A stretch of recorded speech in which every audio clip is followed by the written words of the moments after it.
Homeward Bound, Daily Devotional by Ellen G. White. Jesus came to glorify God, February 20th. Now is my soul troubled, and what shall I say? Father, save me from this hour. But for this cause came I unto this world. Father, glorify thy name. Then came a voice from heaven, saying, I have both glorified it and will glorify it again. John chapter 12, verse 27-28. The message of the Greeks, foreshadowing, as it did the gathering in of the Gentiles, brought to the mind of Jesus his entire mission. The work of redemption passed before him from the time when in heaven the plan was laid to the death that was now so near at hand. A mysterious cloud seemed to enshroud the Son of God. Its gloom was felt by those near him. He sat rapt in thought. Then came divine submission to his Father's will. For this cause, he said, I came unto this hour. Father, glorify thy name. Only through the death of Christ could Satan's kingdom be overthrown. Only thus could we be redeemed and God be glorified. Jesus consented to the agony. He accepted the sacrifice.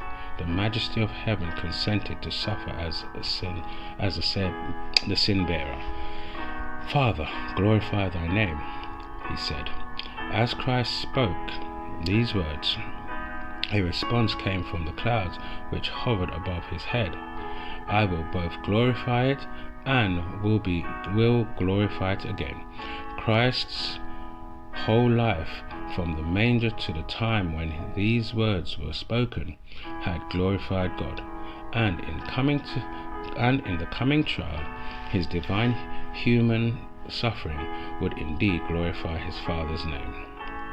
As the voice was heard, a light darted from the cloud and encircled Christ, as if the arms of infinite power were thrown about him like a wall of fire. The people beheld this scene with terror and amazement.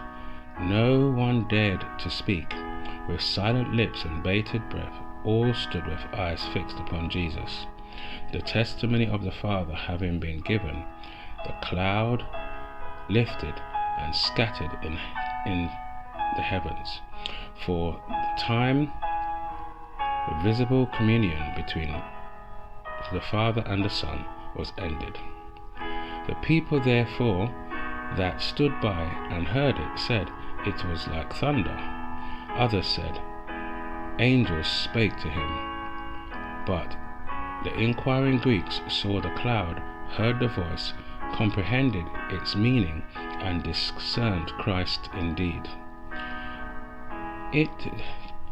Christ indeed, to them he was revealed as sent from God. The voice of God had been heard at the baptism of Jesus at the beginning of his ministry, and again at the transfiguration on the mount.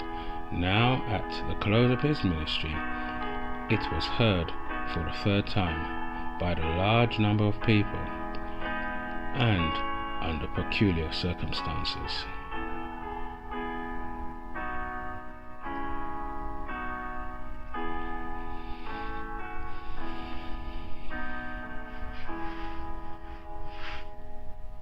Homeward Bound.